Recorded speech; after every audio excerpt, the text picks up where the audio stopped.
Hello everyone, 10th गुरु के इस YouTube channel पे आपका स्वागत है। आज जो हम स्टार्ट करने वाले हैं वो चैप्टर नंबर 3। जैसा कि आपको पता है कि मैंने 2 चैप्टर आपको अच्छे से कंप्लीट करवा दिया है, तो आज अपना बारी है चैप्टर नंबर 3 की। तो आज हम चैप्टर नंबर क्या कवर करने वाले हैं, पूरा 3rd को। अब ये चैप्टर नंबर 3rd क्या है भैया, जब भी हमारे सामने चैप्टर नंबर 3rd आता है तो सबसे पहले इसका नाम जानेंगे कि चैप्टर का नाम क्या है। तो इसका नाम है pair of 2 variable of linear equation. क्या है हमारा इस चैप्टर का नाम, pair of 2 variable of linear equation. Hindi में क्या बोलते हैं, 2 चर वाले रैखिक समीकरण। देखो, ये तो हमारा चैप्टर का नाम हो गया। जैसा कि आपको चैप्टर का नाम में ही पता क्या चल रहा है कि pair of 2 variable of linear equation. Linear equation वैसा होता है जिसमें सिर्फ पावर क्या होता है, 1 होता है, जिसमें वेरिएबल जो होगा उसका पावर क्या होगा, 1 होगा। अब कहोगे सर ये वेरिएबल क्या होता है, और एक बोलोगे कांस्टेंट क्या होता है। तो देखो, हमने जैसा कि पॉलिनोमियल चैप्टर में भी आपको बताया था, वेरिएबल का मतलब होता है हिंदी में चर, और कांस्टेंट का मतलब होता है अचर। तो चर बोलते हैं किसको, एक्स वाई जेड, जो ABCD का लेटर आता है। कांस्टेंट किसको बोलते हैं, 1 2 3 4 डॉट डॉट, ये कांस्टेंट हो गए। समझ में आया। अब क्या करना है, ये चर और ये अचर दोनों आपको दिखाई दे रहे हैं, तो इसमें कितना चर को लेना है, वेरिएबल इसमें 2 होने चाहिए। पेयर ऑफ 2 वेरिएबल, 2 वेरिएबल होने चाहिए, और उससे हमें क्या बनाना है, लीनियर इक्वेशन। तो लीनियर इक्वेशन का स्टैंडर्ड फॉर्म क्या होता है, सबसे पहले ये समझिए आप। स्टैंडर्ड फॉर्म मतलब कैसा लिखा जाता है लीनियर इक्वेशन, कैसा लिखा हुआ होता है। तो जब भी लीनियर इक्वेशन लिखा होगा तो उसमें ऐसा लिखा होगा सी।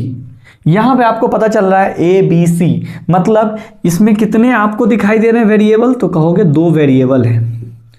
वेरिएबल यानी चर कितने हैं, 2, जिसमें 2 चर हो, जिसमें क्या हो, 2 चर हो, नाम ही इसका 2 चर वाले। तो 2 चर हो और बाकी अपने पास ABC, तीनों क्या है, A B और C क्या है, अचर। क्या है, अचर, यानी कांस्टेंट है। समझ में आया। तो हमें क्या करना है, 2 चर वाले रैखिक समीकरण लेने, लेकिन कितने लेने हैं, तो पेयर लेना है। पेयर मतलब 2 लेने हैं।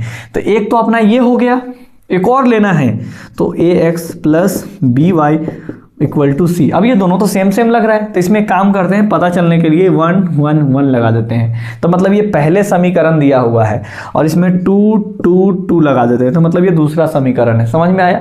अब इसके जगह पे नंबर भी हो सकता है, जैसे A1 की जगह पे मान लीजिए हमने 3x डाल दिया, प्लस B1 के जगह पे हमने 4 डाल दिया, y का y = 6। ये देखिए एक समीकरण बन गया। तो जी समीकरण ये बन गया। इसमें कितने अचर हैं, तो अचर 1 2 3 है, यानी 3 4 और 6। और चर कितने हैं, तो चर इसमें 2 हैं। देखो चर कितने हैं, 2। तो इसमें जब 2 चर आया तो ये क्या हो गया, 2 चर वाले रैखिक समीकरण। ठीक, इसके जगह पे भी आप मान लो 5x प्लस B2 के जगह पे 6 और 7, ये भी क्या बन गया, एक 2 चर वाले रैखिक समीकरण बन गया। समझ में आया। 2 चर वाले रैखिक समीकरण क्या होता है, जब आपसे कोई पूछेगा तो जिसमें 2 चर हो। चैप्टर का नाम ही क्या है, pair of linear equation in 2 variable. हमें पेयर लेना है, क्या लेना है, पेयर मतलब जोड़ी लेना है, 2 इक्वेशन लेने हैं। समझ में आया। और दोनों इक्वेशन को क्या करना है, हमें सॉल्व करना है इस चैप्टर में। तो सॉल्व करने के बहुत सारे मेथड्स होते हैं, बहुत सारे मेथड्स होते हैं। जब हम इन दोनों इक्वेशन को सॉल्व करेंगे तो यहां से x और y की वैल्यू निकालने वाला भी क्वेश्चन आता है। तो देखिए इस चैप्टर से कैसे कैसे क्वेश्चन आपके पेपर में आएंगे, हम पहले उसको डिस्कस करते हैं। हमने तो आपको बता दिया कि यह चैप्टर है क्या, जिसमें चर अचर का कॉन्सेप्ट बता दिया, और इसके स्टैंडर्ड फॉर्म बता दिए, और इसमें हमें कितने इक्वेशन की जरूरत पड़ेगी, तो इसमें हमें 2 इक्वेशन की जरूरत पड़ेगी, क्योंकि ये नाम ही है पेयर ऑफ लीनियर इक्वेशन। समझ गए। तो सबसे पहले हम क्या करने वाले हैं, इस चैप्टर से आने वाले क्वेश्चंस को कवर करने वाले। तो देखिए,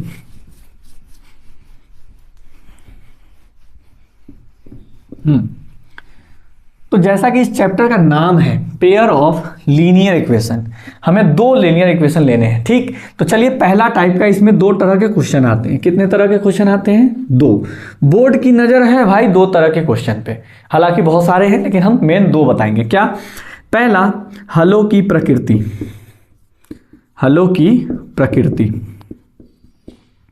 नेचर ऑफ सॉल्यूशन। अभी हमने क्या लिखा है वो आपको अभी थोड़ी देर में समझ में आएगा, पहले आप लिखिए। इसमें पहला क्वेश्चन क्या आएगा, हलों की प्रकृति, समझ गए। दूसरा क्वेश्चन आएगा हल करे, क्या करे, हल करे। क्या हल करे अभी आपको सब समझ में आएगा, लेकिन दूसरा क्वेश्चन आएगा हल करे, solve the following linear equation. किसको सॉल्व करना है, लीनियर इक्वेशन को। अब समझिए, सबसे पहले हम कवर अप करने वाले हैं इस क्वेश्चन को, हलों की प्रकृति। जैसे कि हमने बताया इस चैप्टर नंबर 3 का नाम ही क्या है, pair of linear equation in 2 variable. मतलब इसमें हमें 2 पेयर ऑफ लीनियर इक्वेशन लेना है। तो चलिए लेते हैं। सबसे पहले हमने यहाँ पे मान लो एक लीनियर इक्वेशन लिया, ये दूसरा लीनियर इक्वेशन ले लेते हैं, मान लो ये वाला ले लिया, ठीक। ये कौन सा इक्वेशन, ये पहला इक्वेशन, ये दूसरा इक्वेशन। हमने 2 इक्वेशन ले लिया। अब इन दोनों इक्वेशन को बिना सॉल्व किए क्या करना है, बिना एक्स वाई के आप क्या करोगे, दोनों इक्वेशन को सॉल्व करेंगे। यहां से एक्स की कुछ वैल्यू आएगी और वाई की कुछ वैल्यू आएगी। आएगी कि नहीं आएगी, बिल्कुल आएगी। इन दोनों इक्वेशन को क्या करेंगे, सॉल्व करेंगे, तो एक्स की वैल्यू और वाई की वैल्यू आएगी, जो कि हम दूसरे नंबर क्वेश्चन में सीखने वाले हैं। लेकिन क्या हम बिना सॉल्व किए, इन दोनों इक्वेशन को बिना सॉल्व किए इसका बारे में बता सकते हैं कि ये इक्वेशन का सॉल्यूशन निकलेगा कि नहीं निकलेगा, इस इक्वेशन का कितने सॉल्यूशन निकलेंगे। अगर इस सॉल्यूशन का सॉल्यूशन होगा तो एक सॉल्यूशन आएगा या इनफाइनाइट सॉल्यूशन आएगा कि कोई सॉल्यूशन नहीं होगा। ये इक्वेशन को देख के हमें बताना है कि इसके कितने सॉल्यूशंस होंगे, कितने नंबर्स ऑफ सॉल्यूशन होंगे। पहला क्वेश्चन समझ में आया। हलों की प्रकृति का मतलब हो गया उस इक्वेशन का हमें क्या करना है, नेचर बताना है कि इसका नेचर कैसा है, एक सॉल्यूशन दे रहा है या इनफाइनाइट सॉल्यूशन दे रहा है या यूनिक सॉल्यूशन दे रहा है, तो कैसे। तो इसके लिए हमें बस क्या करना है ना, 3 केसेस याद करने हैं। क्या याद करने, 3 केसेस। क्या है केसेस, जरा समझिए। पहले अगर हमें कभी भी क्या बताना हो, हलों की प्रकृति बतानी हो, यानी इक्वेशन का नेचर बताना हो, तो कैसे बताएंगे। सबसे पहले मान लेते हैं अपने पास ये समीकरण है, ये अपने पास एक पहला इक्वेशन हो गया, ठीक है भैया। उसी तरीके से ये दूसरा इक्वेशन हो गया, ये हमारा दूसरा इक्वेशन हो गया। Case number first, case number first, case मतलब कि पहला स्थिति। अगर इक्वेशन ऐसा दिया है, 2 इक्वेशन अगर आपको दिया है, उसमें क्या करना है, ये जो a1 है मतलब x का कोफिशिएंट पहले समीकरण में, फिर दूसरे समीकरण में x का कोफिशिएंट a2, इसका वैल्यू निकालिए, ठीक। फिर उसके बाद दूसरा y का कोफिशिएंट पहला समीकरण में, y का कोफिशिएंट दूसरा समीकरण में, फिर उसके बाद c1 y का कांस्टेंट टर्म्स और c2। अगर ये तीनों रेशियो निकालिए, सबसे पहले क्या करना है, सबसे पहले हमें a1, a2 निकालना है, फिर b1, b2 निकालना है, फिर c1, c2। मतलब कि x के कोफिशिएंट का रेशियो दोनों का निकाल देना है, b1 यानी y के कोफिशिएंट का रेशियो, फिर उसके बाद कांस्टेंट टर्म का रेशियो। अब हमें क्या करना है, मैच करना है। क्या करना है, match a1 upon a2 check करना है, ये दोनों आपस में सेम है। पहले 2 को चेक करेंगे, क्या ये दोनों आपस में सेम है। अगर ये दोनों आपस में सेम नहीं मिला तो आगे नहीं देखना है। क्या करना है, दोनों को पहले चेक करना, पहले 2 को, इसमें मत चले जाना, पहले इन दोनों को चेक करना। क्या a1 अपॉन a2 की वैल्यू कुछ ना कुछ आएगी, 5/6, 6/7, कुछ ना कुछ आएगी। पहले इन दोनों को क्या करना है, चेक करना है। हमने चेक करा, इसकी वैल्यू 5/6 आया, इसकी वैल्यू 7/8 आया, अलग अलग आया। तो जब दोनों की वैल्यू क्या रहेगी, आपस में इक्वल नहीं मिलेगा। क्या हमने बोला, केस नंबर पहला कि जब a1 अपॉन a2 निकालोगे वो b1 अपॉन b2 के इक्वल नहीं होगा। इसका मतलब है उस इक्वेशन का क्या है, एक सॉल्यूशन होगा। कितने सॉल्यूशन होंगे, एक सॉल्यूशन होंगे। कैसे, यहां पे लिखता हूं मैं, केस नंबर पहला मैं क्या कह रहा हूं भाई, कि जब आप a1/a2 निकालोगे वो बराबर नहीं होगा b1/b2 को, तो आप बता देना कि इसके कितने सॉल्यूशन होंगे, 1 सॉल्यूशन होंगे। कितने सॉल्यूशन होंगे भाई मेरे, 1 सॉल्यूशन। या इसके जगह पे क्या लिखा आ सकता है, और यूनिक सॉल्यूशन। यूनिक मतलब कि एक सॉल्यूशन, इसके अलावा कुछ नहीं। हिंदी में लिखेंगे एक हल। क्या लिखेंगे, एक हल होंगे। आपसे डायरेक्ट ऑब्जेक्टिव क्वेश्चन में पूछ सकता है कि बताओ जब a1 upon a2 b1 upon b2 के इक्वल नहीं होता है तो 4 ऑप्शन दे देंगे, कोई हल नहीं, इनमें से कोई हल, अनंत हल। तो आप क्या मानोगे, एक हल टिक मार के आओगे। समझ गए, पहला क्वेश्चन ऐसे पूछ सकता है। दूसरा केस, केस नंबर 2, अगर मान लीजिए अगर मान लीजिए कि हमने A1/A2 निकाला और हमने फिर B1/B2 भी निकाला और हमने देखा कि जो A1/A2 है वो बराबर है इसके, मतलब इसका भी वैल्यू 5/6 आ गया, इसका भी वैल्यू 5/6 आ गया, लेकिन इसका वैल्यू क्या आ गया, अलग आ गया। बात समझ में आया? मतलब इन दोनों की वैल्यू क्या आई, सेम आई, तीसरे वाले की वैल्यू सेम नहीं आई। मतलब ये दोनों आपस में बराबर है बट ये बराबर नहीं है। तो इस कंडीशन में नो सॉल्यूशन क्या होता है, नो सॉल्यूशन, कोई हल नहीं होगा। क्या होगा भाई मेरे, कोई हल नहीं होगा, कोई हल नहीं होगा। समझ गए? अब तीसरा केस क्या होता है जरा समझिए, यहां पे लिखता हूं case number third. Case number third, देखो तीसरा केस क्या है। अब तो हमने बता दिया या तो दोनों बराबर नहीं हो, तो एक पहला दूसरे के बराबर नहीं हुआ तो एक सलूशन, दो बराबर हो गया तीसरा बराबर नहीं हुआ तो कोई सलूशन नहीं। अगर तीसरा में अगर हो जाएगा ऐसा A1/A2 बराबर है B1/B2 बराबर हो जाएगा C1/C2, अगर तीनों बराबर हो गया तो इसके बोल देंगे इनफाइनाइट सलूशन होंगे, इनफाइनाइट सॉल्यूशन। ठीक है, इनफाइनाइट सॉल्यूशन मतलब कि अनंत हल। अब देखो, अब बदमाशी थोड़ा सा क्या होता है, जब समीकरण का हमने क्या करा, केस निकाला कि हमारे पास दो समीकरण है, इन दोनों समीकरण में हमने इसका इसका रेशियो निकाला, इसका इसका रेशियो निकाला, इसका इसका रेशियो निकाला।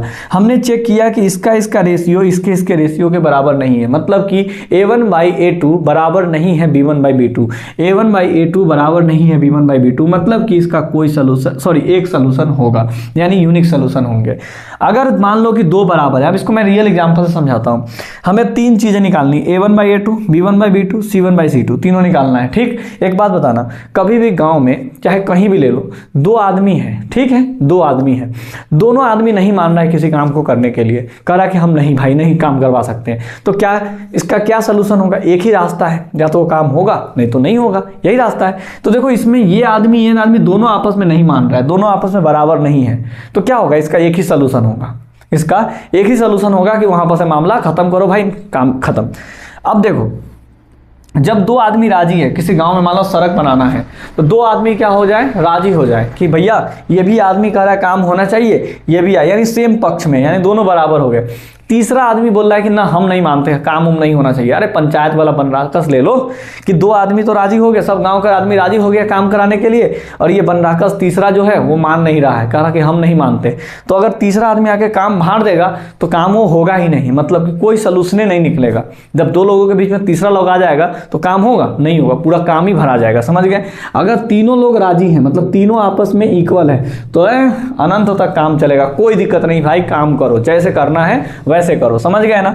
तो इस पे एक क्वेश्चन करके देखते हैं, जैसे कि मान लीजिए हम एक एग्जांपल के तौर पे, भाई ये क्वेश्चन इस पे आता है, समझ गए ना? जैसे हम एग्जांपल के तौर पे एक क्वेश्चन ले लेते हैं, जैसे 2x + 5y = 7, 3x - 6y + 8, ये ले लिया। अब देखो क्या कहा जाएगा यहाँ पे, सबसे पहले बात समझो, x के कोफिशिएंट पहला समीकरण है, तो इसमें a1 की वैल्यू बताओ, तो कहोगे 2 है, b1 की वैल्यू बताओ 5 है। एक बात बताना, स्टैंडर्ड फॉर्म क्या होता है, हमने अभी आपको बताया था, स्टैंडर्ड फॉर्म ये बताया था कि भाई साहब a1x + b1y + c1 = 0, यानी इस साइड हमेशा 0 रहता है, याद रखना, इस साइड 0 रखता है। उसके बाद ये तो देखो नंबर तो इस साइड बैठा है, तो इसको क्या करेंगे, इस साइड लाएंगे, तो ये प्लस में है, इस साइड आएगा तो क्या हो जाएगा, माइनस में, तो c1 की वैल्यू क्या हो गया, -7। इसी तरीके से ये हमेशा इस साइड 0 रखना। क्या करना है, स्टैंडर्ड फॉर्म ये होता है, क्या होता है स्टैंडर्ड फॉर्म हमारा, ये होता है। पीछे मैंने बताया था हालांकि आपको ऐसा, a1x + b1y = c1, ये c1 ही इधर आ जाता है, तो a1x + b1y - c1 = 0। तो उस कंडीशन में ये हमारा स्टैंडर्ड फॉर्म है, लेकिन आप याद रखना ये सी जो होता है ये इसी साइड होता है, समझ गए? हम उस साइड पे लिखेंगे तो इस केस में आंसर आएगा, हमें उससे कोई मतलब नहीं है, बस आप ये याद रखना कि इसका स्टैंडर्ड फॉर्म ए होता है हमारा। ठीक, तो ये बताओ ये क्या आएगा, इस साइड आएगा तो -5 रहेगा। इसमें बताओ a2 की वैल्यू क्या है, x के कोफिशिएंट 3, b2 की वैल्यू क्या बताओ। अब बच्चे क्या करेंगे, 6 बोलेंगे, गधे कहीं के, ये जो माइनस है वो भी हमें बोलना है, साइन के साथ बोलना है, ठीक है। ये 8 प्लस में इस साइड आ जाएगा तो माइनस में, तो c2 बराबर क्या हो जाएगा, -8। 8। अब देखो हमने यहाँ से क्या करा, बस A1 A2 B1 B2 C1 C2 सबका वैल्यू आपको निकालना है। तो हमने यहाँ पे A1 A2 B1 B2 C1 C2 की वैल्यू निकाल दी। अब क्या करो, A1/A2 बताओ कितना निकला, 2/3। फिर उसके बाद B1/B2 निकालो, पहले सबका रेशियो निकालो 5/-6। फिर C1/C2 निकालो, क्या आया -7/-8। ये माइनस से माइनस कट गया, 7/8 आ रहा है। ठीक, अब क्या है बताओ तो A1/A2 की वैल्यू क्या है, तो कहोगे 2/3 है, यानी 2/3 है। इसकी वैल्यू क्या है, 5/6 है। क्या ये दोनों आपस में बराबर है? तीसरा को नहीं देखना, पहले इन दोनों को देखो। ये दोनों आपस में बराबर है, तो तुम बोलोगे नहीं सर ऐसा नहीं है। तो यहाँ पे कौन सा केस जा रहा है, तो केस नंबर सर फर्स्ट आ रहा है। कौन सा केस आ रहा है, फर्स्ट, केस नंबर फर्स्ट आ रहा है कि ये दोनों आपस में बराबर नहीं है। मतलब इस इक्वेशन का, ये जो इक्वेशन हमें दिया हुआ है, ये तड़पता हुआ इक्वेशन जो दिया हुआ है, इसके कितने सोल्यूशंस होंगे, तो सिर्फ ओनली 1 सोल्यूशन होंगे। समझ में आया कि नहीं आया, तो आ गया। तो मतलब इसका कितना सोल्यूशन होता है, सिर्फ और सिर्फ एक सोल्यूशन होता है। आपको ऐसे ही बताना है। अब एक चीज और, इसमें ऐड करके कुछ पूछता है। क्या पूछता है आपसे, गाना नहीं पूछता है, आपसे कुछ पूछता है। क्या पूछ देता है, कहेगा इस इक्वेशन को देख के आपने तो इसका नेचर बता दिया कि हाँ भाई इसका नेचर कैसा होगा, 1 सोल्यूशन का होगा। समझ में आया ना। सबसे पहले कुछ नहीं करना है, यहाँ देना है और हिंदी वाले इंग्लिश वाले हेयर लिखना, इक्वेशन उतारना है, A1 B1 C1 की वैल्यू लिखना, उसका रेशियो निकालना, फिर दोनों को चेक करना क्या दोनों आपस में इक्वल है। यहाँ पे देखने से पता चल रहा है कि दोनों आपस में इक्वल नहीं है। जब दोनों आपस में इक्वल नहीं है तो केस नंबर फर्स्ट है, यानी लिख देना A1/A2, सीधे लिख देना कि A1/A2 बराबर नहीं है B1/B2 के। क्या लिख दोगे, A1/A2 बराबर नहीं है B1/B2 के। ये बात बराबर नहीं है। हेंस इसका कितने सोल्यूशन होंगे, hence this equations having 1 solution. कितने सोल्यूशन होंगे, 1 सोल्यूशन होंगे। कितने सोल्यूशन होंगे इस इक्वेशन का, एक सोल्यूशन होगा। और जब एक सोल्यूशन होगा, यानी हिंदी में लिख देना, अतः हिंदी में, अतः यह समीकरण का एक हल होगा। लिख लोगे हिंदी वाले, एक हल होगा। इस समीकरण का कितने हल होगा, एक हल। अब देखो, जब भी इक्वेशन का सॉल्यूशन निकलता है, जब भी इक्वेशन का सॉल्यूशन होता है, तो वो क्या होता है, संगत होता है, कंसिस्टेंट होता है। साथ में ही आपको पूछेगा, और ये भी बताओ, क्वेश्चन के साथ ही पूछेगा कि बताओ इसका कितने सॉल्यूशंस होंगे, और सॉल्यूशन अगर होंगे तो कंसिस्टेंट होगा या इनकंसिस्टेंट होगा। डायरेक्ट क्वेश्चन पूछता है ये दोनों इक्वेशन आपस में कंसिस्टेंट है या इनकंसिस्टेंट है, संगत है या असंगत। ये भी याद कर लेना, संगत असंगत। जब भी समीकरण का हल निकलेगा, मतलब एक हल होगा या अनंत हल होगा। हमने 3 कंडीशन बताए थे, एक बताया था एक हल के लिए, एक बताया था कोई हल नहीं होगा, एक बताया था अनंत हल। जब भी समीकरण का हल निकलेगा, मतलब यहां से क्या देख रहे हो, तीनों आपस में क्या है, अलग अलग है। मतलब ये भी अलग है, ये भी अलग है। तो ये कौन सा केस जा रहा है, पहला वाला केस जा रहा है। तो पहला वाला केस में क्या हो रहा है, हल निकल रहा है कि नहीं निकल रहा है, एक हल निकल रहा है ना। जब समीकरण का हल निकलेगा, मतलब ये क्या होगा, कंसिस्टेंट होगा। तो मतलब इस कंडीशन में भी क्या होता है हमारा, लिख लेना कि एक सोल्यूशन के केस में भी क्या होता है, कंसिस्टेंट होगा। कंसिस्टेंट मतलब कि संगत हल होंगे। कितने हल होंगे, संगत हल, कंसिस्टेंट होगा। समीकरण कैसा होगा, कंसिस्टेंट होगा, संगत होगा।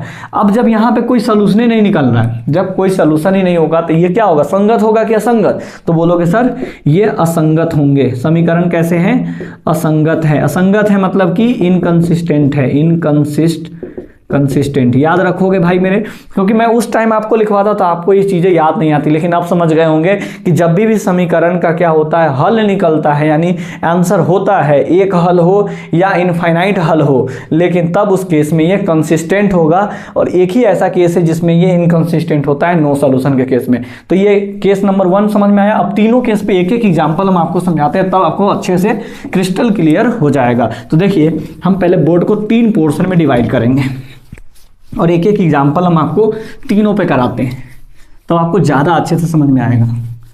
बस आप लोग भाई एक ही काम करो, कुछ नहीं, घर पे बैठ के बढ़िया से क्वेश्चन की प्रैक्टिस करो, ठीक है। अब देखो, हमने 3 पोर्शन बना लिया, हमने बोर्ड पे 3 पोर्शन बनाया, ठीक। पहला पोर्शन में हम क्या करेंगे, क्वेश्चन दे रहा हूँ, 2x - 5y + 7 = 0, 5x - 6y + 8 = 0, ठीक। अब इधर एक क्वेश्चन ले लेते हैं, 2x - 5y = ले लो +7 = 0, 2 यहाँ ले लो 4x minus 10y plus 12 equal to 0। ठीक, तीसरा क्वेश्चन ले लेते हैं। 3x minus 4y equal plus 8 बराबर 0, 6x 8y प्लस 16 बराबर 0। ठीक है, हमने क्वेश्चन ले लिया बोर्ड पे। अब आराम से इन तीनों इक्वेशन के हम क्या बताने जा रहे हैं, हलों की प्रकृति कि कैसा इसका नेचर है। ठीक, चलिए सबसे पहला स्टेप यहाँ देना है। क्या करना है आपको, यहाँ हेयर, समझ गए ना, सबसे पहले हेयर लगा देना, ऊपर लिखा हुआ हेयर। ठीक, अब इसके बाद क्या करना है, a1 का मान निकालना। क्या निकालना मेरे भाई, a1 का मान। a1 यानी पहला समीकरण में से मान निकालना है। तो x के जो बगल में होता है वो a1 होता है। ठीक है, ऊपर वाला में तो देखो a1 2, y के बगल में क्या है 5, मत बोल देना, -5, साइन भी बोलते चलना है। साइन में ही मैक्सिमम बच्चे गलती करते हैं, डायरेक्ट 5 लिख के भाग जाते हैं। नहीं भाई, यहाँ पे साइन भी लिखना है। यहाँ पे कुछ नहीं था तो प्लस था, तो प्लस छिपा हुआ है। ठीक है, तो यहाँ y की वैल्यू कितना है, -5। जल्दी जल्दी करता हूँ, c1 इक्वल टू 7। इसी तरीके से a2 बताओ, ये 5 हो जाएगा, b2 माइनस है, c2 8। अब बताओ a1 बाई a2 निकालो फटाक से, कितना हो जाएगा, 2/5। a2 ये हो गया, b1 अपॉन b2 बताओ भाई क्या हो जाएगा, -5 अपॉन -6, ये इससे कैंसिल हो जाएगा, 5/6। ठीक है, c1 अपॉन c2 क्या निकला, c1 अपॉन c2 7/8। अब क्या करना है, हमने a1 बाई a2 निकाल लिया, b1 बाई b2 निकाल लिया, c1 बाई c2 निकाल लिया। अब क्या करो, ये देखो तो दोनों आपस में बराबर है। इसको मत देखो, पहले किनको देखो, इन दोनों को देखो, क्या दोनों आपस में बराबर हैं, तो कहोगे नहीं बराबर है। तो मतलब यहाँ पे केस क्या आ रहा है, a1 बाई a2 नीचे ही लिखना, मैं यहाँ लिख रहा हूँ तो तुम भी यहाँ मत लिख देना भाई। ठीक है, मैं थोड़ा जमा के लिख देता हूँ क्योंकि बोर्ड पे जगह कम है।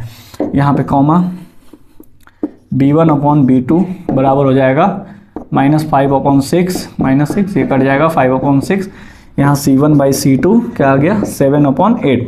अब देखो यहाँ से a1 बाई a2 बराबर नहीं है b1 बाई b2 के, बराबर नहीं है। जब बराबर नहीं है तो कितने सोल्यूशन होंगे, तो लिख देना 1 सोल्यूशन। लैंग्वेज मैंने बता दिया कैसे लिखोगे, दिस इक्वेशंस हैविंग 1 सोल्यूशन। अब जब 1 सोल्यूशन होता है तो कंसिस्टेंट होता है क्या, इनकंसिस्टेंट होता है, तो बोलोगे कंसिस्टेंट। और कैसा है, कंसिस्टेंट है। हिंदी वाले लिखोगे एक हल होंगे तथा संगत होगा, तथा संगत समीकरण है। कैसा समीकरण है, संगत समीकरण है। समझ गया कि नहीं समझे, समझ में आया। अब देखो दूसरा क्या है, चलो दूसरा सॉल्व करते। बताओ इसमें a1 क्या है, फटाफट 2, b1 क्या है बताओ 5, c1 क्या है बताओ 7, a2 क्या है बताओ 4, b2 क्या है -10, यही है ना, -10, c2 क्या है बताओ 12। अब यहाँ से बताओ a1 बाई a2 कितना हो जाएगा, 2/4, कट जाएगा 1/2, कटने वाला होगा काट भी देना। ठीक है, b1 by b2 -5 upon -10, minus से माइनस कट गया, 5 2 जा 10, 1/2, c1 अपॉन c2 कितना हो जाएगा बताओ भाई, c1 अपॉन c2 तो हो जाएगा 7/12। अब देखो तो पहले किसको देखना है, इन दोनों को देखना है, क्या इन दोनों बराबर है आपस में, तो कहोगे जी सर ये वाला और ये वाला आपस में बराबर है। तो a1 बाई a2 बराबर है b1 बाई b2, बराबर नहीं है c1 बाई c2, मतलब कि ये दोनों तो आपस में बराबर है बट तीसरा वाला बराबर नहीं है। तो जब ऐसा केस आता है, 2 लोग राजी है तीसरा राजी नहीं है, तो क्या होगा, नो सोल्यूशन, कोई हल नहीं निकलेगा, नो सॉल्यूशन। ठीक है, और जब सोल्यूशन ही नहीं निकलता है तो क्या होता है, इक्वेशन हमारा कंसिस्टेंट होता है कि इनकंसिस्टेंट। तो जब सोल्यूशन निकलता है तो कंसिस्टेंट होता है, जब सोल्यूशन नहीं निकलता है तो इनकंसिस्टेंट। लिख देंगे एंड इक्वेशन क्या है, इनकंसिस्टेंट। क्या लिखोगे, नो सोल्यूशन, यानी यहां लिख देता हूं कोई हल नहीं। क्या होगा, कोई हल नहीं होंगे तथा समीकरण क्या है, असंगत है। क्या है, असंगत है। समझ गए, कोई हल नहीं होगा और समीकरण क्या होगा, असंगत होगा, क्योंकि हल ही नहीं निकलेगा तो संगत कहां से होगा, असंगत ही होगा। अब फटाक से तीसरा बताओ, ये तो तुम ही लोग बना लोगे, डायरेक्ट बना रहा हूं, हम इसमें रेशियो नहीं लिख रहा हूं, डायरेक्ट बना रहा हूं क्योंकि अपने पास समय की बहुत ज़्यादा कमी है।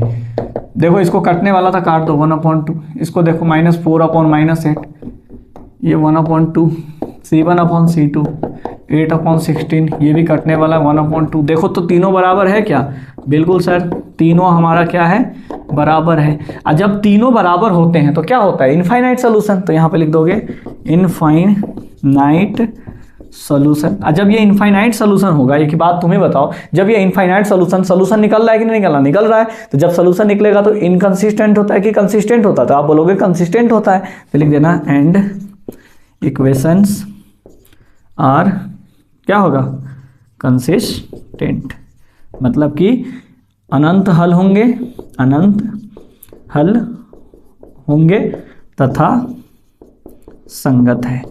अब देखो भैया, इतना पे भी वो शांत नहीं रहता है, इस तरह का तो क्वेश्चन एक पूछेगा ही पूछेगा आपसे, किसी इक्वेशन दे देगा, पूछेगा उसका हलों की प्रकृति बताओ, तो फटाफट अब क्या करना है, a1 b1 c1 निकालना और उसमें देखना कि कैसा क्या आ रहा है।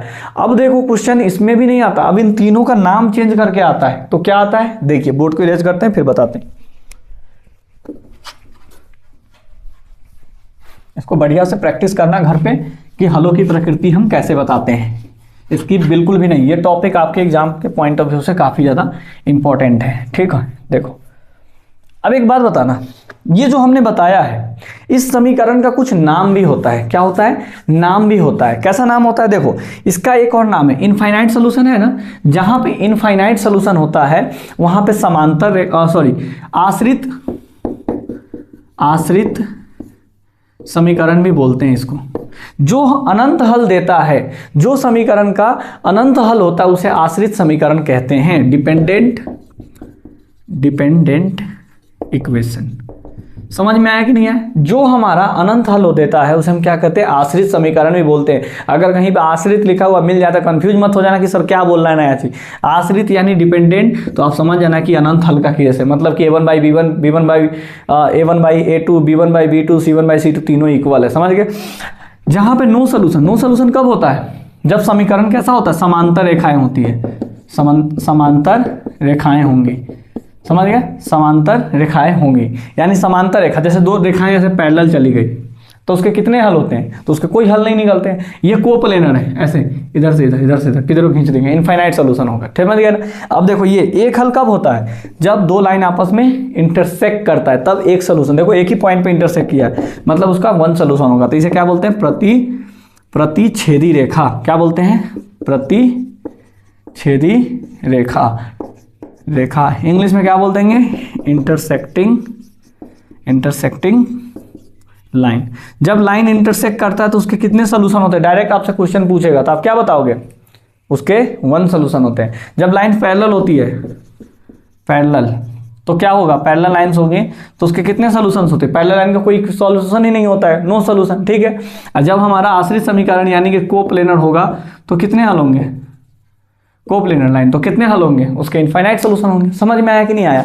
तो यहाँ पे हमने आपको ये बताया कि कौन से नेचर, मतलब इक्वेशन दिया है तो उसका नेचर कैसा है, बिना सॉल्व किए, हम बिना एक्स और वाई का मान निकाले हुए ही बता रहे हैं कि बच्चा बताओ ये इक्वेशन हमारा सॉल्व होगा कि नहीं होगा, इसके कितने हल होंगे। अगर कोई कंडीशन ऐसा आ जाता है, डायरेक्ट इक्वेशन देखना, कभी कभी ऐसा आ जाएगा, देखना जरा मैं क्या बताना चाह रहा हूँ, इससे क्या फायदा होता है, इससे क्या फायदा है। जैसे देखो ये है, मान लो एक इक्वेशन है, अब इसको जाएंगे ना सॉल्व करने, तो इसको हम एक सॉल्व करने के लिए क्या करना होता है, रूल होता है, मैं भी आगे वही पढ़ाने वाला हूँ, पहले आप समझ जाइए। तो हम क्या करेंगे ना, यहाँ पे जो x है इसको काटना है, x और y में से किसी एक को हमें काट के हटाना रहता है और y की वैल्यू निकालनी रहती है। तो अगर इसको देखो हमें 4 है तो इसको भी 4 बनाना पड़ेगा, तब तो ये कटेगा ना आपस में, तो इसमें हमें कितने से गुना करना पड़ेगा, 2 से, तो कर दो इसमें 2 से गुना, तो ये ऊपर वाला क्या हो जाएगा, 2 से करोगे तो ये भी 4 हो जाएगा, ये 6 हो जाएगा और ये कितना हो जाएगा 14, सब में गुना हो गया। अब देखो ये अरे भाई जब x भी कट गया y भी कट गया तो किसका मान निकलेगा, तो ये चीज़ें वहीं पे हमें मदद कर दिया। देखो ना इसमें a1 by a2 डायरेक्ट तुम देखोगे तो यहाँ पे क्या था 2 था 3 था, यहाँ पे क्या था 7 था, तुम डायरेक्ट इसकी हेल्प से ही बता सकते हो कि इसका सोल्यूशन निकलेगा या नहीं निकलेगा। कैसे, जैसे देखो इसका 2/4 हो जाएगा, इसका भी आंसर क्या आएगा 3/6 होगा, इसका आएगा 7/7। इसको तो छोड़ो, इसको पहले छोड़ो, देखो तो ये दोनों आपस में बराबर है, तो कहोगे जी सर ये भी 1/2 ये भी 1/2, बट ये तीसरा वाला अलग है, 7/7 कट के 1 आ रहा है, मतलब 2 इक्वल है, एक तीसरा इक्वल नहीं है, मतलब क्या है, समीकरण का कोई हल ही नहीं होगा। बात गया खोपड़ी में। तो ये तीनों चीजें क्या है हमारा, बहुत इंपॉर्टेंट है। आई होप आपको ये बहुत अच्छे से ये तीनों चीजें हलों की प्रकृति बताना आया होगा। अब देखिए इक्वेशन को सॉल्व करना हम सॉरी, अब इक्वेशन को हम क्या करेंगे, हमारा ये 1 शॉट का वीडियो है इसीलिए हम पूरे चीजों को इसी में कवर करेंगे, ठीक है। बस आप एक वीडियो से पूरा चैप्टर अपना कंप्लीट करो, कुछ भी नहीं छोड़ना है हमें, जो आएगा सब बता देंगे इसमें, ठीक है। चलिए देखिए, अब हम सीखने जा रहे हैं दूसरा टाइप। क्या है दूसरा? इस जो चैप्टर है उसमें दूसरा टाइप का कौन सा क्वेश्चन आता है? हल करे, हल नहीं करे, हल करे, सॉल्व करें। क्या करें? सॉल्व। ऐसे दिया रहेगा आपको, पेयर ऑफ इक्वेशन दिए रहेंगे, उसको सॉल्व करना है। तो सॉल्व करने के बहुत सारे मेथड होते हैं, एक मेथड नहीं होता है, बहुत सारे मेथड होते हैं। तो हम इसमें पूरे मेथड्स को नहीं पढ़ने जाएंगे, क्योंकि भैया हमें पूरे मेथड पढ़ाना नहीं है, वन शॉट वीडियो बना रहे हैं हम, एक ही चैप्टर में पूरा हमें कवर करना है। तो देखो कौन कौन इंपॉर्टेंट है। पहला एलिमिनेशन मेथड, एलिमिनेशन मेथड। भैया ये मेथड आप कर ही लेना। एलिमिनेशन को क्या बोलते हैं हिंदी में? विलोपन, विलोपन, या एक और नाम है लुप्तीकरण, लुप्तीकरण, लुप्तीकरण विधि। पहला ये विधि बहुत इंपॉर्टेंट है, VVVI। कोई भी अगर आपको विधि का नाम ना दे तो आप इस मेथड से सॉल्व कर दो, तभी भी सही है, समझ गए। दूसरा है प्रतिस्थापन विधि, प्रतिस्थापन विधि, विधि, ठीक है। Substitutions method, substitutions method, substitutions method, ठीक। तीसरा टाइप है cross multiply method, cross multiplied method. इसको क्या बोलते हैं? व्रज गुणन विधि। क्या बोलते हैं? व्रज गुणन विधि। और भी दो विधि है, तुलनात्मक विधि और एक है अपना, लिख देता हूं मैं वो भी, तुलनात्मक विधि, जिसको इंग्लिश में बोलते हैं equality method, equality method.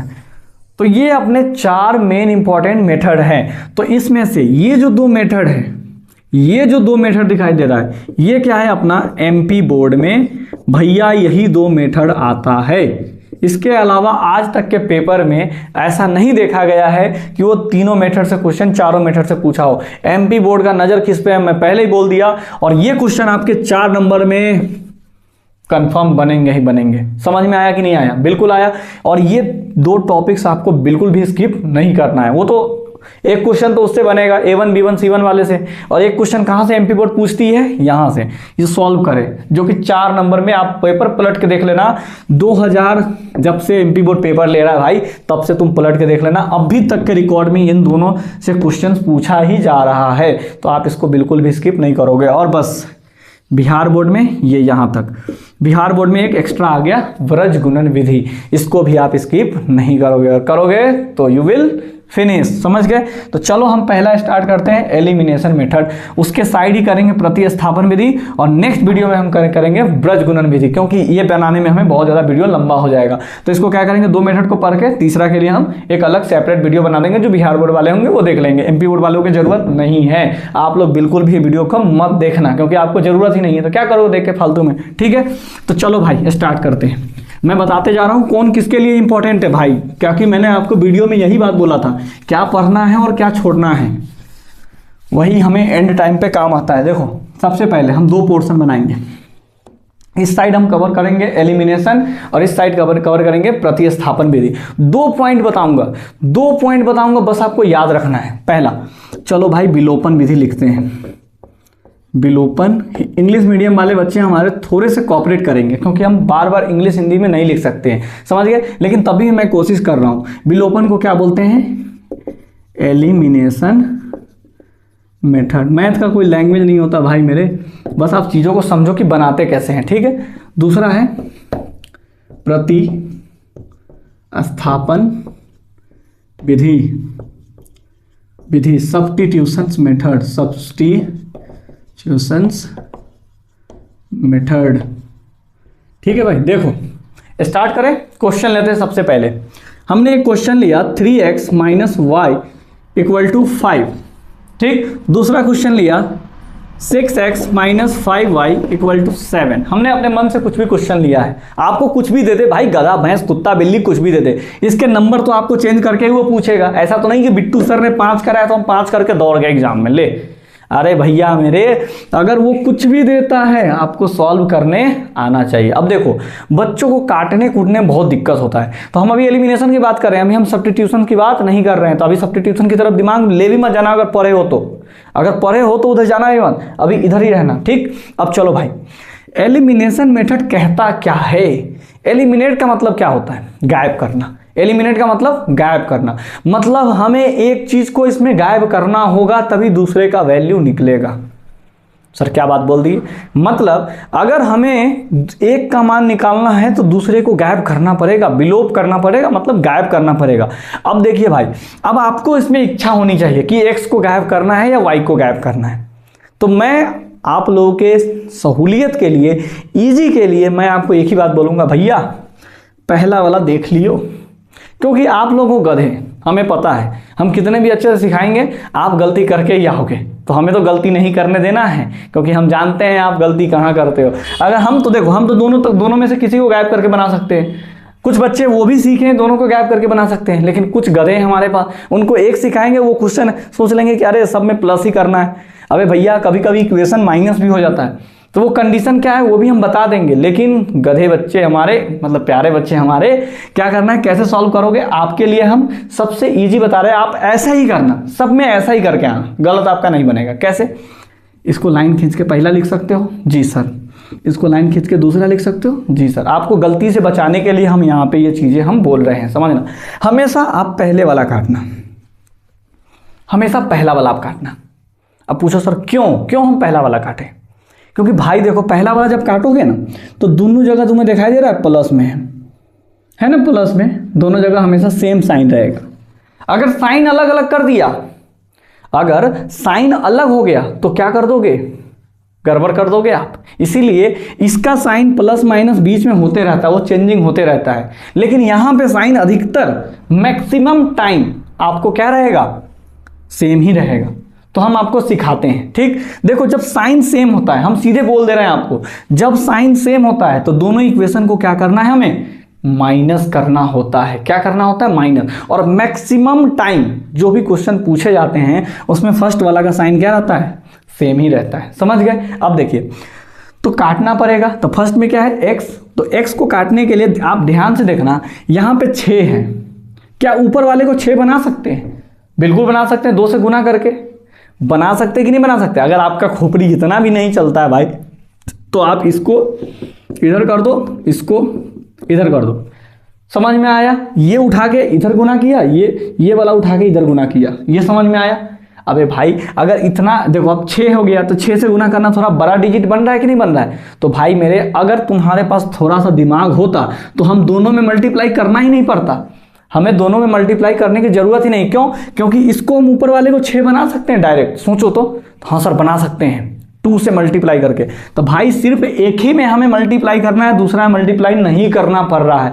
Exam में तो हमें टाइम बचाना है ना भाई। अगर ऊपर वाले को हम ज्यों करते हो बना सकते हैं इसके जैसा, तो क्यों ना हम सिर्फ ऊपर वाले में मल्टीप्लाई करें, नीचे वाले में क्यों करें? आप कर सकते हो, दोनों से करोगे तो आंसर वही आएगा। लेकिन बेस्ट रूल क्या कहता है, इसको 6 बना सकते हैं तो बिल्कुल कर दो। अगर ऐसा मान लो यहाँ पे 4 रहता, क्या इसको 4 बना सकते हो? तो कहोगे नहीं सर 4 नहीं बना सकते। तो क्या करते, ऊपर 4 से मल्टीप्लाई, नीचे कितने से मल्टीप्लाई, 3 से। समझ में आया मैं क्या कहना चाह रहा हूँ? समझ गए ना? अब देखो चलो हम 3 ही 4 कर देते हैं, ठीक। अब देखो इसको सॉल्व करते हैं। बताओ यहाँ पे 4 से मल्टीप्लाई करना है, 4 3 जा 12, और x का x, 4 से -4y, 4 से +20, 3 से 12x, 15y, 21, ठीक है, कर दिया। अब क्या कर देना ना, दोनों का साइन सेम है, इसको ही देखो, दोनों सेम हो गया ना, और इन दोनों का साइन प्लस ही प्लस है, तो प्लस प्लस तो प्लस हो जाएगा, 24 हो जाएगा। हमें तो इसको काटना है, तो क्या करना होगा, इक्वेशन को माइनस करना होगा। तो सबका साइन क्या कर दो, देखो चेंज कर दो, यहाँ प्लस था तो माइनस लिख दो, यहाँ माइनस है तो प्लस लिख दो, यहाँ कुछ नहीं तो प्लस है तो माइनस लिख दो। आया समझ में? डिवाइड कर, सॉरी माइनस करते हैं तो क्या हो जाता है, सबका साइन चेंज हो जाता है। अब देखो ये इससे आराम से मर गया, समझ गए? अब देखो ये माइनस है, अब इसका साइन खत्म, ये पहले वाला साइन का कोई वैल्यू नहीं है, क्योंकि घर में आपको ही पता है रिश्तेदार आते हैं तो उनकी सेवा ज़्यादा होती है, हम लोगों की सेवा तो ही कम हो जाती है क्योंकि घर वाले हैं। तो देखो पहले यहाँ पे माइनस था, अब नया कौन आ गया है, प्लस, तो इसकी वैल्यू खत्म, तेरा कोई वैल्यू नहीं है, जाए यहाँ से। अब देखो प्लस है माइनस है, प्लस माइनस क्या होता है, माइनस होता है। कर दो, 15 में से 4 जाएगा तो 11 प्लस 11y बराबर, इधर क्या हो जाएगा, देखो माइनस, इसका साइन के वैल्यू खत्म, तो प्लस माइनस माइनस होता है तो क्या हो जाएगा -1। तो यहाँ से y बराबर क्या निकलेगा अपना, y बराबर होगा -1 का 1 और नीचे में क्या चला जाएगा 11, क्योंकि ये इनटू में था तो इधर डिवाइड में चला गया। यहाँ तक समझ में आया। हमने y की वैल्यू निकाल, देखो हमने x को गायब करा तो y का मान निकल गया ना। अब ये y का मान या तो पहला में पुट करो या तो दूसरा में पुट करो। अब कितने होनहार बच्चे एक और हैं जो एक और गलतियाँ करते हैं। देखो गलती जहाँ पे वो करते हैं वहीं पे आपको टोक रहे हैं। क्या गलती करते हैं, अब जो ये y का मान आया है ना, ये मल्टीप्लाई वाले में जाके पुट करते हैं। अबे भाई मेरे, वो मल्टीप्लाई वाले में पुट नहीं होता है। हालांकि आप लोग हमारे शेर बच्चे हो, जानते हो, आपको लगता होगा सर बार बार हमको गरिया ही रहे। अरे गरिया नहीं रहे, आपको समझा रहे हैं कि कहाँ पे आप लोग गलती कर सकते हो। तो देखो y की वैल्यू है, ये कहाँ पुट करना है, इक्वेशन नंबर फर्स्ट या सेकेंड में, जिसमें इच्छा हो उसमें कर देना। किस में करें, चलो हम फर्स्ट में करते हैं। तो लिखेंगे y का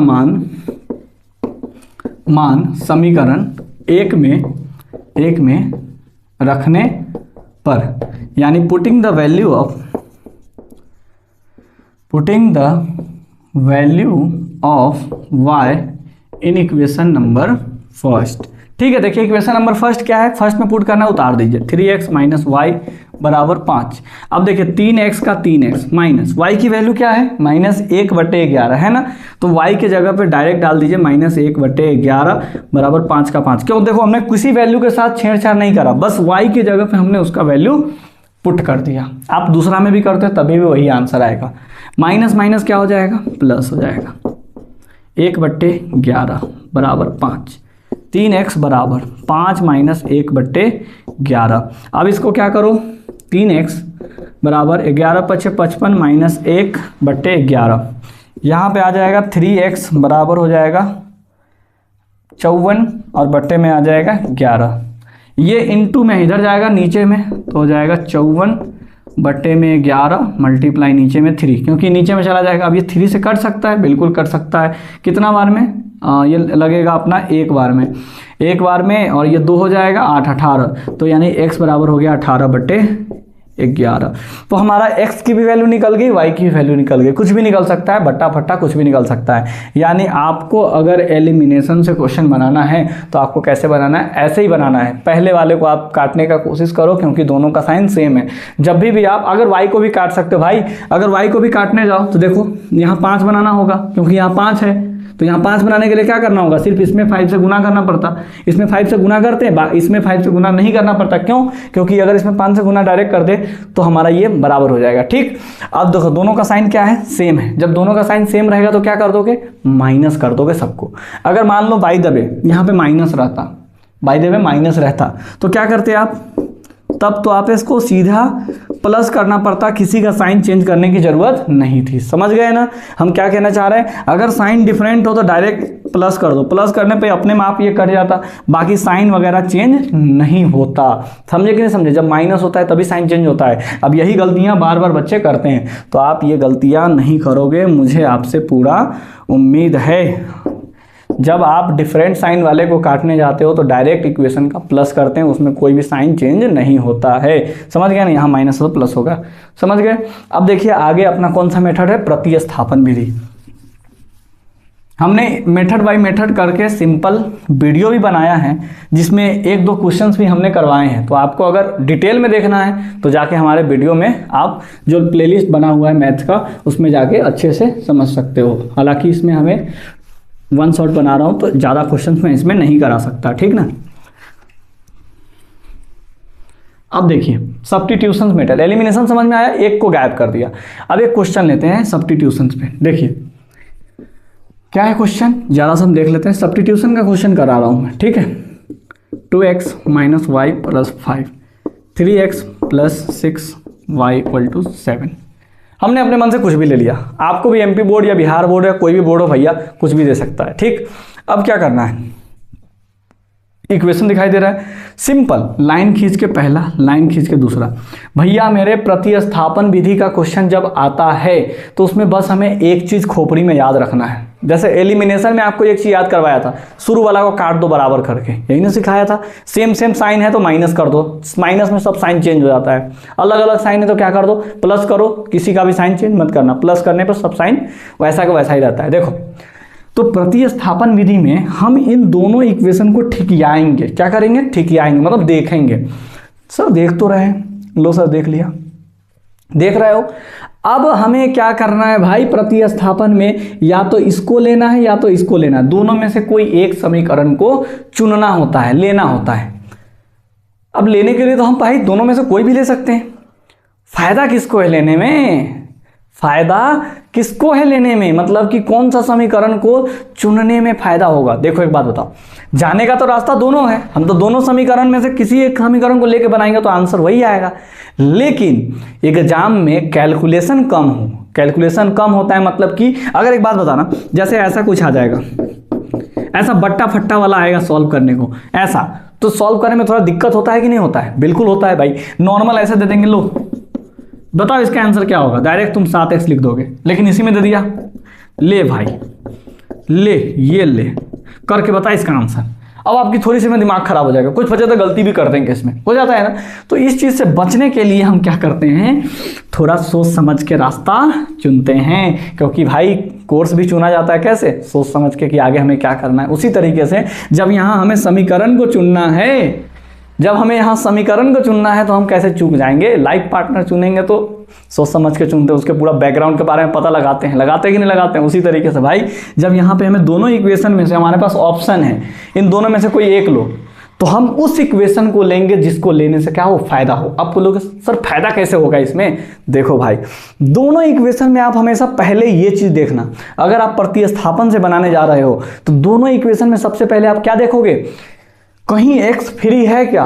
दोनों इक्वेशन में से किसी न किसी एक में चेक करना कि क्या x फ्री है या y फ्री है। अगर x और y में से दोनों में से कोई एक फ्री मिल गया, बल्ले बल्ले है, तब तो हमें बट्टा फट्टा नहीं बनेगा। तो चलो देखते हैं, इसमें x नहीं फ्री है, x के बगल में 3 है, इसमें y नहीं फ्री है, बदतमीज 6 बैठा हुआ है, इसमें ये तो कांस्टेंट को देखते ही नहीं, इसमें x नहीं फ्री है लेकिन y फ्री है। तो मतलब आप समझ चुके होंगे कौन सा इक्वेशन लेने में हमें फायदा है। पहला वाला लेने में फायदा है भाई, क्योंकि x यहाँ फ्री में बैठा हुआ है।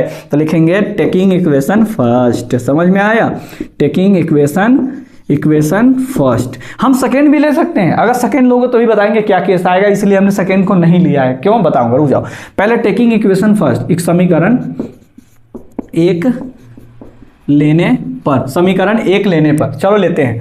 देखना 2x माइनस वाई बराबर 5, ये अगर हमें किसको लिया है, समीकरण एक को। अब कौन फ्री है, y फ्री है, तो y का ही मान निकालना, x का मान मत निकालने लगना ना, किसका मान निकालना, y का ही मान निकालना। देखो तो y का y माइनस y का y, ये देखो प्लस में इसका। अब कितने बच्चे क्या कहते पता है, बच्चा बताना ये 2x का साइन क्या है, तो कहता सर माइनस में है, उस साइड जाएगा प्लस में। अरे भाई मेरे, साइन हमेशा उसके पीछे होता है ना कि उसके आगे होता है, समझ गया ना। तो यहाँ 2x का साइन क्या है, माइनस में, सॉरी प्लस में, तो क्या जाएगा उस साइड, माइनस में, तो माइनस 2x, समझ गए। ये देखो 5 का 5 उतार दिया, ये 2x प्लस में, उस साइड गया माइनस में, समझ गए। अब ये माइनस को हटाना है तो इस साइड से भी क्या करते हैं, माइनस कॉमन लेते हैं, तो ये माइनस वाला प्लस बन जाएगा और प्लस वाला क्या हो जाएगा, माइनस हो जाएगा। आया समझ में, नहीं आया। अब ये माइनस से माइनस कट जाएगा, तो y बराबर क्या आ रहा है हमारा, 2x माइनस का 5, यानी हमने यहाँ से क्या निकाल लिया, y का मान निकाल लिया। अब कहोगे सर ये वाला क्यों नहीं लिया, तो देखो इसलिए नहीं लिए मेरे बच्चे, जरा ध्यान से देखना, 3x प्लस 6y, अगर आप इसको लेते तो क्या फंसते, जरा ध्यान से देखना। चलो दोनों में से कोई फ्री नहीं है, किसी का मान निकालते हैं, 3x बराबर 7 माइनस 6y। अब देखो इनटू में है तो क्या जाएगा, नीचे में जाएगा, 7 माइनस 6y। ले भाई ले ले, बट्टा बन गया। यहाँ पे कोई बट्टा फट्टा आ रहा है, नहीं आ रहा है, यहाँ पे बट्टा फट्टा आया, अब आया ना। अब सॉल्व करो इसको, तुम पगला जाओगे थोड़ा देर के लिए, गलती कर दोगे, हमें पता है, क्योंकि फ्रैक्शन वाला सॉल्यूशन थोड़ा इंटीजर के प्रॉब्लम से डिफिकल्ट होता है। तो देखो यहाँ पे अब इसको सॉल्व करने में कोई दिक्कत नहीं होगा, और यहाँ पे ये लो बड़ा बट्टा आप सॉल्व करना, उंघरा जाओगे तुम उसी में। इसीलिए बोलता हूँ भाई, जब अपने पास ऑप्शन है तो क्यों नहीं यूज करें, अगर नहीं रहेगा भाई तो मजबूरी है, ऐसा करना ही पड़ेगा। लेकिन जब अपने पास देखेंगे फ्री वाला है तो फ्री वाला क्यों ना लेंगे, फ्री में जब मलाई बटता है तो क्यों ना खाएंगे। तो हमें जब फ्री में मलाई मिल रहा था तो हमने बटोर लिया, समझ गए। अब कौन सा समीकरण लिए हो आप बताओ, तो कहोगे सर आपने पहला समीकरण लिया है। पहला समीकरण तो लिया है और किसका मान निकाला है, y का मान निकाला है, क्योंकि y फ्री था। समझ में आया इतना चीज, पहले देखना है कि कौन फ्री है भाई, जो फ्री होगा उसी का मान निकलेगा, वही समीकरण ले आएगा। तो हमने ले लिया, कर y का मान भी निकाल लिया।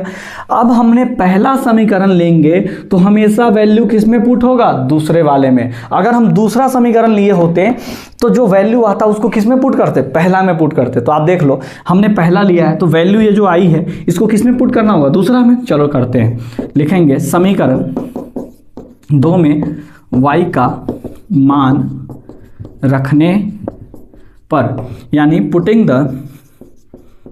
The value of y in equation second. Equation second में क्यों किया, क्योंकि हमने पहला समीकरण लिया था तो मान किस में पुट होगा, दूसरा वाला में। अब देखो यहाँ से 3x का 3x प्लस जो का थे पहले उतारो 6y बराबर 7। ठीक, अब देखो y के जगह पे हमें क्या डाल देना है, ये वाला वैल्यू। तो देखो 3x का 3x प्लस 6 का 6, ध्यान से देखते रहना, हमने इसको कुछ टच नहीं किया है ना 6 को टच किया है, बस वैल्यू किसके जगह पे चेंज करना है, y के जगह पे क्या डाल देना है, इस y के जगह पे डाल देना है 2x माइनस 5, डाल दिया 7 का 7। ठीक, अब देखो 3x का 3x प्लस इसमें गुना होगा 6 दूनी 12x, 7 6 पंजे 30 बराबर 7। अब देखो ये 3 है 2 कितना हो जाएगा 15, तो यहाँ लिख देता हूँ 15x, और ये 15x माइनस 30 बराबर 7। ये इसमें से क्या करो, 15x बराबर 7 माइनस उस साइड जाएगा प्लस में, 15x बराबर 37 बटा x बराबर 37 बटा में 15। x का मान कितना निकला, 37 बटा 15। देखो कितना आसानी से हमने सॉल्व कर लिया, कोई बट्टा फट्टा नहीं आया तो आसानी से हमने सॉल्व कर लिया, मल्टीप्लाई करके उधर भेज दिया। समझ में आ रहा है ना, अगर यहाँ पे बट्टा फट्टा बनता तो हमारा ये क्या हो जाता, प्रॉब्लम क्रिएट करता। अब ये x का मान आया है, इसको किस में पुट कर दो, इसमें, तो हमारा y का मान निकल जाएगा। चलो करते हैं, तो यहाँ पे थोड़ा सा इरेज करूंगा। देखो यहाँ पे अब जो ये y का मान है, y बराबर 3, x की वैल्यू क्या निकाला है हमने, डाल दो, x की वैल्यू हमने निकाला है 37 अपॉन में 15 और -5 का -5, y की वैल्यू अभी देखो 3 5 15, 5 बार में कट गया तो 37 बटा 5 -5, कुछ नहीं नीचे 1। अब देखो यहाँ से 5 और 1 का एलसीएम क्या आ जाएगा, 5 और 1 का एलसीएम आएगा 5 ही आएगा, तो y बराबर हो जाएगा 5।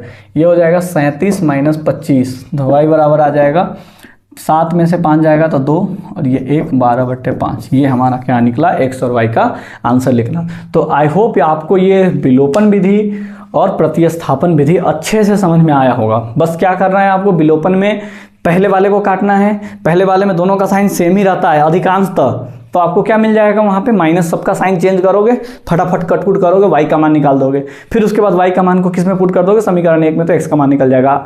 और उसके बाद प्रतिस्थापन में हमने बता ही दिया आपको कि क्या करना है, समीकरण को चुनना है, कौन समीकरण चुनने में फायदा है, क्या है, सब कुछ हमने आपको अच्छे से बता दिया। तो ये वीडियो आपको बहुत अच्छे से समझ में आया होगा। अब आप जाइए और बुक में जाके पूरे क्वेश्चन को बढ़िया से प्रैक्टिस कीजिए, और ये क्वेश्चन आपके पेपर में आने की पूरी तरीके से संभावना है, ऐसा मैंने एनालिसिस करा है पिछले पेपर को देखकर। तो आप इस टॉपिक को बिल्कुल भी स्किप मत करना, दोनों टॉपिक्स को, ठीक है। और अगर आपको ये चीज़ें आपको डिटेल्स में पढ़नी है तो हमारे वीडियो पड़ी हुई है प्लेलिस्ट में, आप जाके वहाँ से देख सकते हो, ठीक है। अपने और अपने परिवार का ख्याल रखिए और बढ़िया से अपनी पढ़ाई को करिए, ताकि आपका जब रिजल्ट आए तो मोहल्ला में पूरा शोर मच जाए, पूरे मोहल्ला में पूरे ज़िला में शोर मच जाए, ठीक है। और तब पूछा जाए आपसे कहाँ से पढ़े थे, तो आप एक ही बात बोलोगे, 10th गुरु से हमने मैथ्स की पढ़ाई करी थी। और सब्जेक्ट भी हम लेके आएंगे जल्द ही। हमारा माइक जो है वो प्रॉपर नहीं मिल पा रहा है, इसी वजह से हम वीडियो नहीं बना पा रहे हैं अच्छे से, बट जैसा भी हो आपके लिए हम यहाँ पे हाजिर हैं, ठीक है। तो बाय बाय।